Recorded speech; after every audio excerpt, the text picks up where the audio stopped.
Le tocó toda la parte dura, ¿no?, de datos, de cifras. Mario, ¿yo puedo recurrir a vos para que me pases mejor?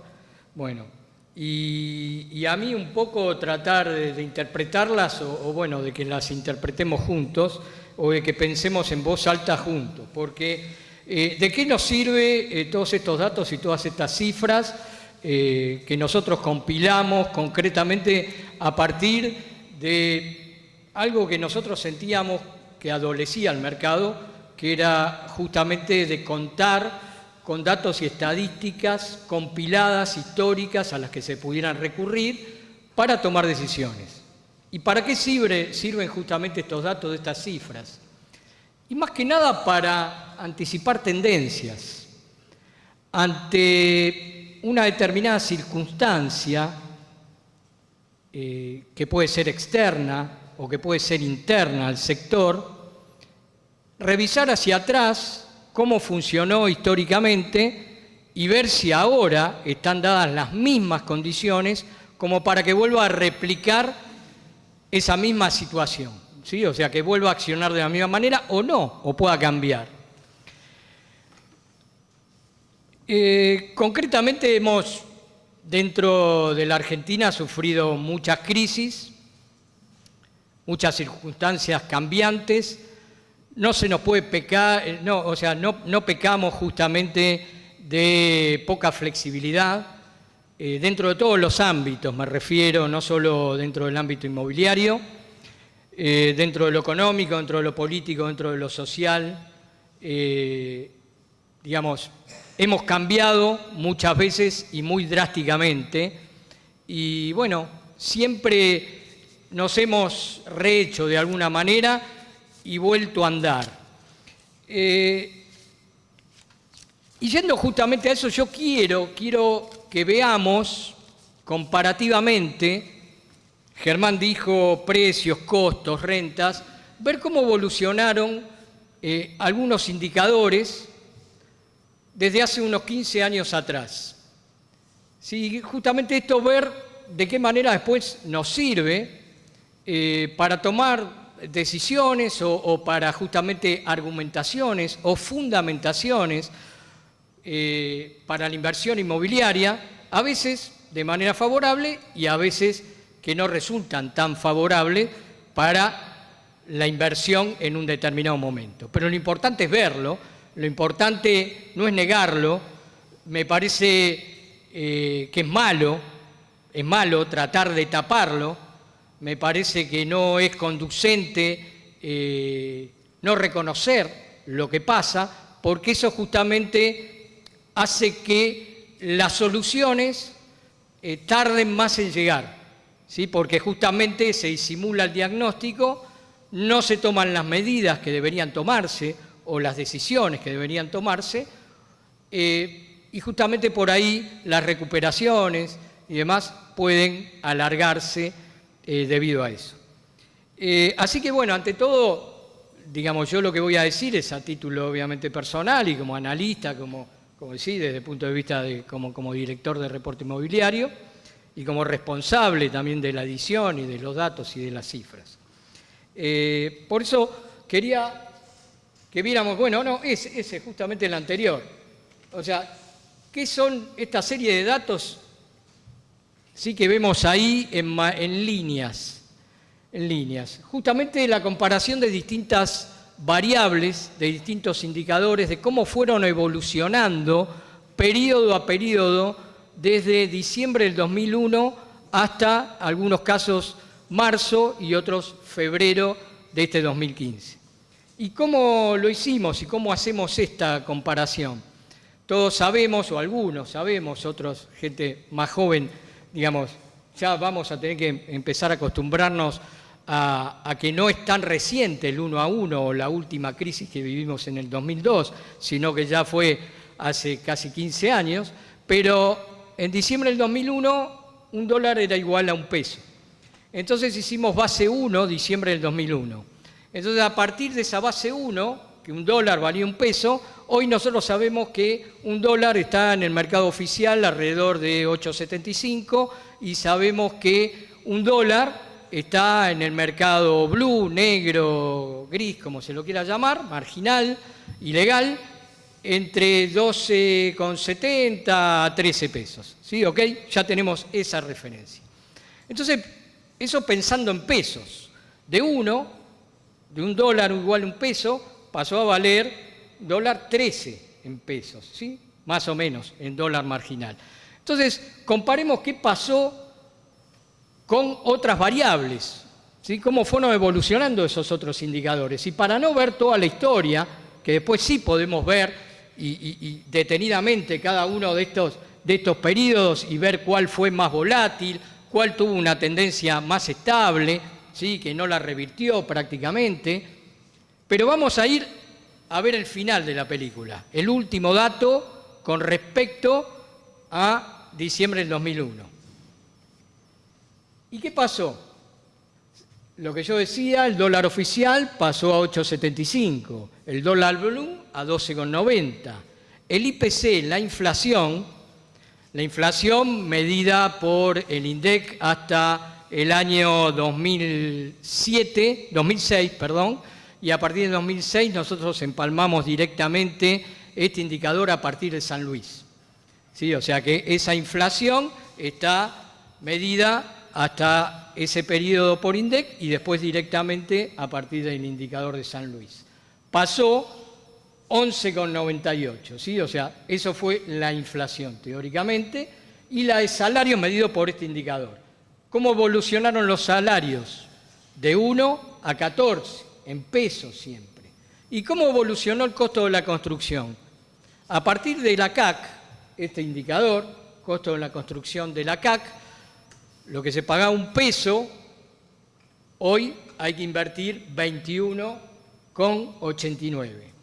¿Y qué pasó pensando en pesos y no en dólares con los valores de los departamentos a estrenar, en este caso de una serie que tenemos en Almagro y en Barrio Norte? Pasaron, pensando en pesos, de 1 a 22,39 y de 1 a 26,35. Y el otro indicador, que también se puede juzgar como una competencia para la inversión y que es, digamos, un indicador bursátil, el Merval, pasó ahora de 1 a 32,50. Lo que sí después hay que ver cómo fueron evolucionando cada uno de esos en cada uno de los periodos, cuánto, digamos, cuán volátil es un mercado y no otro, ¿ok? Pero ahora estamos viendo el principio y final de la película. O sea que, ¿y qué pasa? ¿Qué podemos sacar de conclusiones nosotros con respecto a esto? Que si nosotros permanecemos en propiedades en el largo plazo, en pesos, con estos indicadores concretos y objetivos, ¿sí? Le ganamos a la inflación, se le ganó a la inflación en este periodo. Se pueden comprar, vendiendo teóricamente esos inmuebles, más salarios, ¿sí? Que en el 2001. Se puede comprar o construir, vendiendo eso, construir más metros cuadrados que en el 2001. Y también se pueden comprar más dólares, ¿sí? Concretamente. Esto obviamente se sabe porque aumentaron los valores en dólares. O sea, ¿qué pasó acá en todo este interín? O sea, obviamente aumentaron los valores en términos de dólar y también hubo una devaluación del peso. Entonces, por eso es que estos indicadores crecieron de esa manera. Pero bueno, vamos a la próxima. Y yo quería mostrar esto, ¿no? Para que veamos en perspectiva qué puede pasar en el largo plazo y por qué también se comportó de esta manera durante todos estos últimos años el mercado inmobiliario, cómo se comportó y cómo justamente se lo definió, y a veces de manera muy a rajatabla, como resguardo de valor a ultranza. Concretamente, si uno toma estos indicadores, puede justificarlo que es resguardo de valor, sin ninguna duda, y en el largo plazo. Ahora bien, ¿Qué pasó? Y acá justamente hay un antes y después del cepo. No, la anterior. ¿No queda? Bueno, sí, son varias que te vas. La otra, la anterior. Bueno, esto es más o menos para graficarlo. O sea, hasta ese momento el circuito peso, dólar, colchón, ladrillo funcionó de manera muy aceitada a partir del 2002 hasta el cepo. Sí, o sea, excedentes de una economía que genera excedentes en pesos, va a dólares como refugio de valor en primer paso, de eso se acumulan los dólares, de esos dólares van a ladrillos. ¿Sí? Generalmente ese fue el circuito. Sí, después, obviamente, hubo otros canales que fueron directamente captar pesos a través de fideicomisos y demás, pero el circuito del inversor, digamos, no sofisticado argentino es ese. Justamente, ¿qué pasó? Hubo un corte en la disponibilidad de dólares que puso en crisis, justamente ¿voy a poder de vuelta obtener los dólares una vez que yo me desprenda de estos dólares? Y por otro lado, ¿cuánto van a valer esos dólares a futuro? Obviamente, cuando se pone una medida restrictiva en materia monetaria y de tipo de cambio, ¿sí? Y de mercado cambiario, lo que está haciendo ruido es que obviamente hay algún tema que no hay una disponibilidad de dólares para todos en la medida que todos querramos una determinada cantidad de dólares y de pasar de un volumen de pesos a esos dólares. Entonces el mercado reaccionó, que dijo, me quedo, por un lado prefiero, hoy sigo ahorrando de la misma manera, pero si sigo ahorrando de la misma manera me quedo con los dólares, no hago el otro paso. ¿Sí? Me quedo con lo que sé que es un elemento escaso dentro de esta economía o que a partir de las medidas que se toman puedo inferir que pueda llegar a ser escaso en un futuro y a un precio incierto. Entonces se cortó este circuito. Vamos a ver lo otro. Y justamente hoy también lo que se ve entre noviembre de 2011 y marzo del 2015, el peso con respecto al dólar medido en el mercado marginal se depreció un 65%. Y como marcaba Germán, a partir de las cifras de los valores de relevamiento, los valores de las propiedades entre un 10 y un 15%, a lo sumo, en términos generales. Yo con esto no quiero ser absoluto, o sea, también las cifras lo que nos dan es un marco de referencia, ¿sí? No quiere decir que sean exactamente lo que pasa en cada uno de los casos, ¿sí?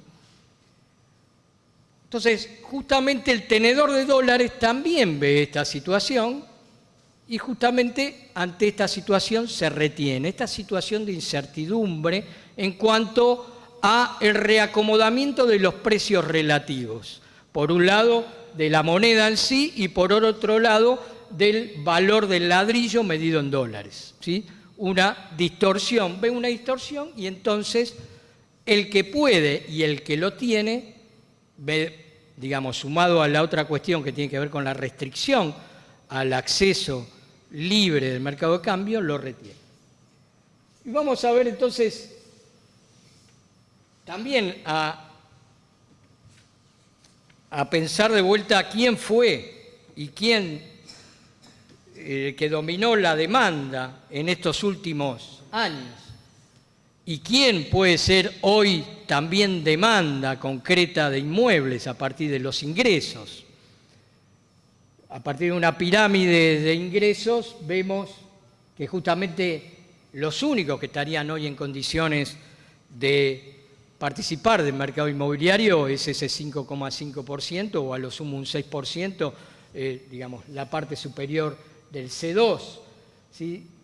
O sea, este fue el que actuó durante todos estos años, ¿sí? De bonanza del mercado, hay que decirlo, un mercado que funcionó bien, un mercado que creció, pero un mercado que funcionó en base a esas dos situaciones. Una situación de excedente de pesos que se volcó a un activo que se juzgaba que estaba dolarizado, que era un activo dolarizado, y siempre recurrente a esa misma demanda. Vamos a ver la otra.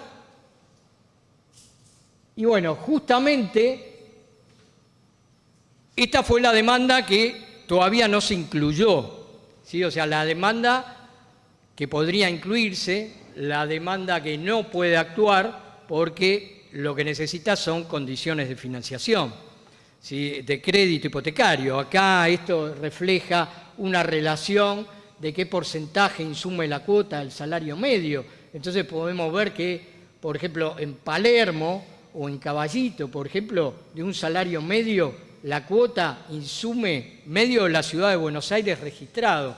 O sea, la cuota insume casi un 1.7. O sea, hay que pagar un salario y medio más, y todavía más, ¿sí?, por la cuota de una unidad. Y de una unidad de 3 ambientes básico, estándar, a las que se refería Germán, ¿sí? Nada de amenities, ni ningún departamento en Libertador, ni mucho menos, ¿no?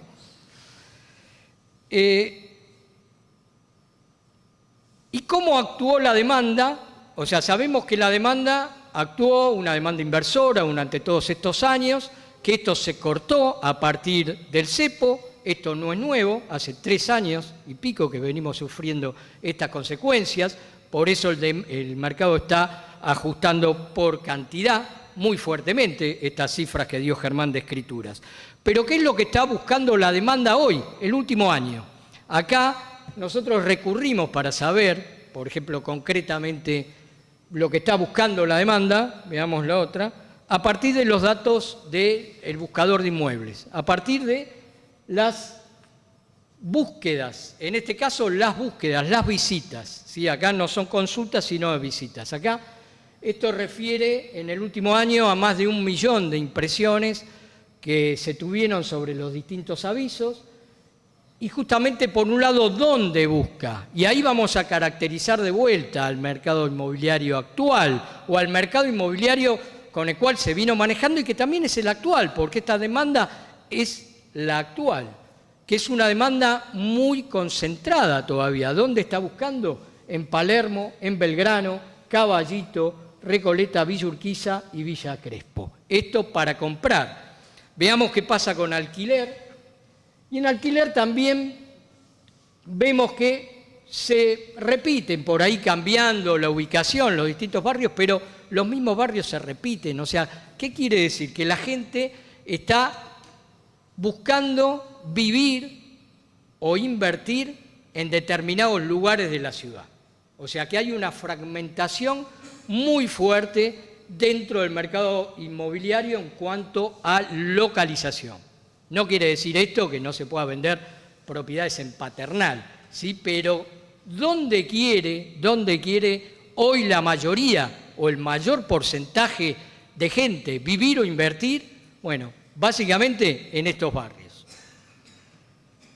¿Y qué es lo que está buscando? O bien comprar o bien alquilar. Vamos a ver la otra. Esto es un gráfico de colores, ¿no? El color más fuerte es el que indica la mayor concentración. En la fila de abajo hay distintos barrios. En lo que es la vertical, la composición ambiental.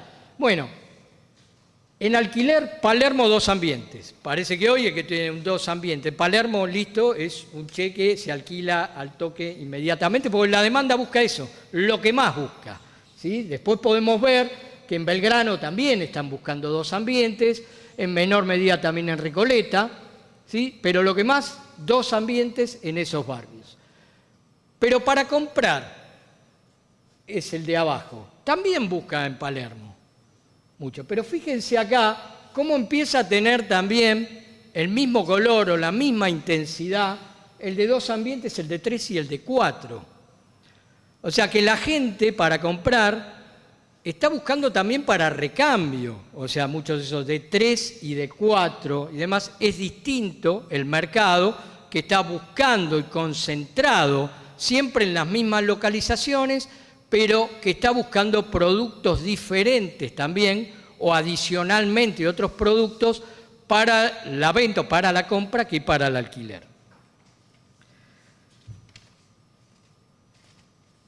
Y bueno, vamos a ver qué pasa. Esto hasta ahora estuvimos repasando lo que pasó, estuvimos viendo qué es lo que actualmente está buscando la demanda y tengo acá también las últimas cifras de la última semana. Esto tiene que ver con consultas, por ejemplo, a nuestro buscador. Consultas concretas que se hicieron a avisos. En la última semana hasta ayer, hubo del martes pasado hasta ayer a la noche 430 consultas concretas que se hicieron. Ahora bien, de estas 430 consultas concretas, 337 fueron por alquiler, o sea, casi el 78% por alquiler. Hubo 46 de venta y 47 de alquiler temporario, un 11 y un 11%, más o menos el resto. O sea que hoy, básicamente, hay un mercado predominantemente de alquiler que está buscando vivir y alquilar en determinados barrios concentrados de la Ciudad de Buenos Aires en mayor medida. A esto también le quiero agregar un indicador que tiene que ver, o lo agrego, después se lo voy a contar de cómo fueron las respuestas a estas consultas y demás, pero eso tiene que ver con el manejo de respuestas, ¿no? De venta, las 46 consultas por compra concreta, digamos 35 fueron por departamentos, 6 fueron por PH y 5 fueron por casas. O sea que básicamente sigue siendo la Ciudad de Buenos Aires, no es ninguna novedad, ¿sí? Ámbito del PH en propiedad horizontal del departamento, básicamente. Viendo las cifras de lo que pasó, viendo lo que está buscando la demanda hoy, ¿qué puede pasar hoy en 2015? ¿Sí? A partir de conocer cómo funciona el mercado inmobiliario y cómo funcionan los actores del mercado inmobiliario.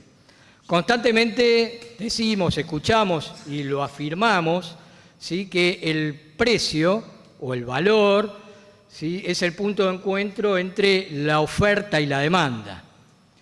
¿Qué nos estaría indicando hoy las cifras de escrituraciones? Que realmente no se está avalando la situación de valores, ¿sí? Imperante o la situación de cotización inicial. ¿Por qué? Porque justamente, y está claro, está ajustando y está cayendo a partir de cantidades y no a partir de precios. ¿Sí? ¿Qué pasaría? Uno podría preguntarse, obviamente, imaginar si podría pasar durante este año o imaginar si podría pasar hacia el futuro. ¿Cómo podría alimentarse este mercado, redinamizarse? Obvio, la primera que uno podría pensar es una caída de precios, ¿sí? Que bajaran los precios. De esa manera la demanda se sentiría incentivada, esa demanda que está hoy retenida, a actuar. Ahora bien, ¿de quién depende esa baja de precios o no? ¿De quién? Del que está del otro lado, de la oferta. Y bien, la oferta, ¿por qué va a estar dispuesta a bajar los precios de manera drástica? Obviamente acá lo que nosotros tenemos que ver es cómo se van moviendo las curvas de la demanda, las curvas de la oferta. ¿Qué incentiva a que alguien acepte rebajas en su valor? ¿Qué puede ser? Justamente una situación de mejor oportunidad, de otra inversión, si es por una inversión, que le brinde el mismo grado de seguridad o, digamos, de rentabilidad o con la que se sienta tan cómodo. Hace 3 años que estamos con el cepo y por lo que pudimos comprobar en 3 años, medido de punta a punta, lo que se puede estar hablando de caída de precios entre un 10 y un 15%, habiendo sido la devaluación de un 65%. O sea que si en 3 años y con un mercado muy poco dinámico que se viene arrastrando, no hubo un ajuste de precios muy contundente, ¿cuál sería la circunstancia que haría pensar que por lo menos en el corto plazo, o por lo menos durante el 2015, ese ajuste de precios y de la magnitud que sería necesaria se dé? Podemos pensarlo. Obviamente podemos pensar que se repita la situación vivida hacia fines del 2001 y 2002. Vimos que en cantidades estamos prácticamente, el mercado está transando la misma cantidad de propiedades que enero del 2002. Sin embargo, en aquel momento los precios ajustaron, y ajustaron drásticamente. Y sin embargo ahora, y viniendo de arrastre, los precios no ajustaron. Obviamente la situación es distinta, y entonces aquel que está ofertando propiedades dice: no tengo opción sustituta de igual grado de seguridad, y ahí me agarro de ese comparativo que hicimos de diciembre del 2001 hasta ahora, porque digo, en definitiva, en el largo plazo me sirve, en pesos me cubro. Ahora bien, ¿qué pasa en el corto? ¿Qué pasa en el corto? ¿Qué puede suceder que haga que cambie de parecer? La necesidad también, que necesite imperiosamente, por más que yo sepa que el largo plazo me da chance, vender. Tampoco se repite la situación del 2001 y 2002. ¿Por qué? Porque no venimos arrastrando una recesión generalizada. Sí hay una recesión puntual en determinados sectores, y sobre todo esto marcado en el rubro inmobiliario, pero no hay una recesión generalizada en la economía como sí lo hubo en el 2001 y en el 2000, desde el 2000 y 2001. Entonces había gente que necesitaba, y había gente que por otro lado estaba endeudada y que juzgó que era mejor vender la propiedad y desendeudarse en ese momento. Entonces hubo un ajuste a partir de también toda una cuestión de reaccionar a una devaluación muy rápida y muy abrupta, pero con una recesión concreta. Entonces, pensar que esa situación se pueda replicar y que el mercado se pueda dinamizar, por lo menos en el corto plazo, a partir de una caída abrupta del precio, me parece que no es un horizonte muy probable, por lo menos para el año 2015. Entonces, obviamente no podemos esperar que vía precios se redinamice el mercado, más allá de algún ajuste puntual que pueda obtenerse. Entonces, ¿cómo podemos pensar que va a funcionar este año? Y yo la verdad que cada cuestión que analizo veo que no puede cambiar, no podemos esperar, por lo menos desde afuera, a partir del contexto, algo que haga cambiar de manera dramática el funcionamiento, para mejor me refiero, ni tampoco para peor, del mercado inmobiliario durante el año 2015. O sea que en ese sentido les tengo que ser franco, absolutamente, como también lo vi cuando sabía que concretamente el cepo cambiario iba a impactar en el sector. Lo sabía, lo dijimos. ¿Sí? Bueno, yo también ahora, y ojalá me equivoque, pero no veo ninguna situación desde la macro. ¿Por qué no veo? El mercado inmobiliario se mueve, y los inversores, sobre todo, que fueron los que se apalancaron el mercado, a partir de situaciones, por un lado, de crecimiento económico, alto crecimiento económico que genera excedentes, y de situaciones de macroestabilidad. O de certidumbres, no quiere decir que tenga que, pero certidumbres acerca de dónde vamos, porque también se me puede decir, en el 2005-2006 había inflación, ¿sí? Y sin embargo el mercado funcionó bien. Sí, pero perfecto, pero había una situación de inflación que se sabía o medianamente podía preverse que estaba dentro de determinado índice de inflación. Y por otro lado, con un tipo de cambio mucho más certero, un manejo de política cambiaria con mucho mayor certidumbre. Hoy, o a partir justamente del cepo cambiario, eso fue lo que se perdió. Y no creo que cambie durante este año. Puede llegar a haber algún intento. De hecho, hay algunos comentarios de tratar de recrear algún tipo de crédito nuevamente en estos últimos meses. Y la verdad que también me parece que a 9 meses del final de un mandato, cuando hubo prácticamente desde el 2003, o si se quiere el 2004, 2005, cuando se consiguieron, digamos, estabilizar un poco la economía con mejores condiciones para establecer un mercado de crédito hipotecario extendido a todo el sistema financiero y pensando en el largo plazo, no se hizo en aquellos momentos, o sea, lo dudo, a pesar puede haber la intención, pero me parece que sería más una jugada de último momento que algo real y sustentable, ¿no? Más que, sobre todo, que no se tiene certidumbre acerca de lo que va a pasar después. O sea que el escenario desde el punto de vista económico, de lo que podría impactar para que también esto actúe a favor del mercado inmobiliario, creo que no va a cambiar, no se puede esperar que la inflación baje a menos de un dígito, y si baja o se implemente algún plan antiinflacionario, desde luego no va a salir de manera automática a crédito hipotecario y demás, todo eso lleva mucho tiempo. O sea que, desde el punto de vista económico, no se pueden esperar grandes cambios, y desde el punto de vista político, por el contrario, digamos, vamos a vivir, las pruebas están, un momento político bastante tenso, muy tenso diría yo, y bueno, que habrá que ver cómo después de las PASO eso termina siendo, qué termina sucediendo, ¿sí? Después de las PASO, si se aclara un poco el panorama económico y justamente político, y de lo económico y de política económica acerca del futuro gobierno, ¿sí? O sea que realmente no se puede esperar que hoy los inversores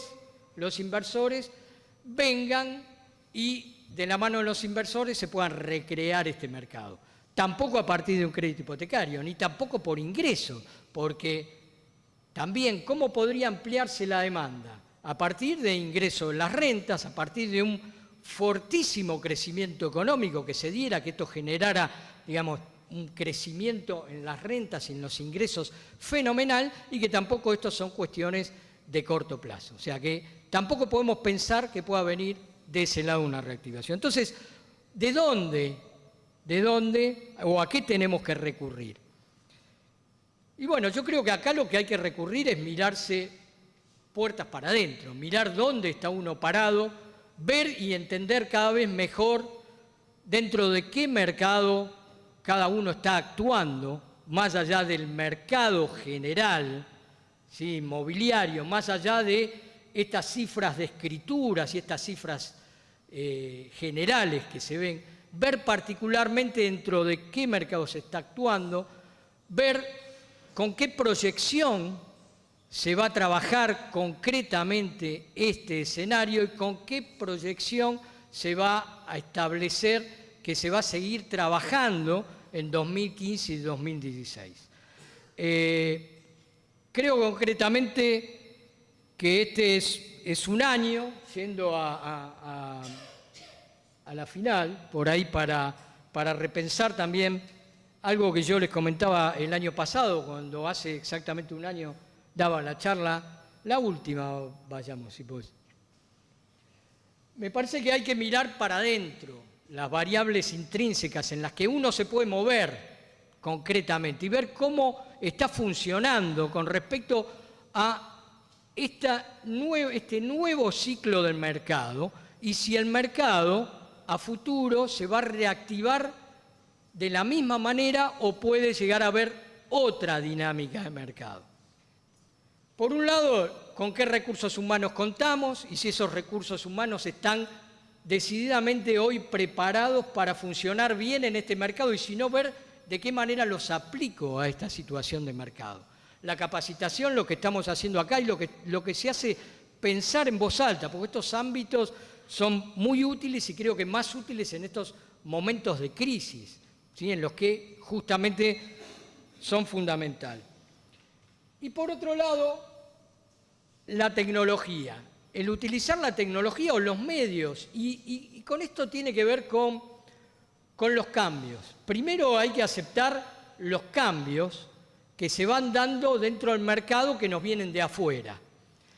Y después justamente también cómo nosotros nos adaptamos al cambio y si realmente nosotros lo que hacemos es decir, bueno, estoy en Internet o tengo la tecnología aplicada, pero si realmente la utilizamos de la manera adecuada, en principio para este momento del mercado, para conseguir hoy negocios, los pocos negocios que hay, dentro de un mercado que se va a mover más o menos como el año pasado, más o menos como el año pasado. Y bien también cómo lo voy a explotar esto para el futuro. Y estos también, y lo vuelvo a remarcar, son muy buenos momentos, excelentes momentos para trabajar, sobre todo en lo que tiene que ver con marca de vistas al futuro. Bueno, los dejo acá y bueno, seguimos con las preguntas directamente de ustedes como indique Mario. Gracias.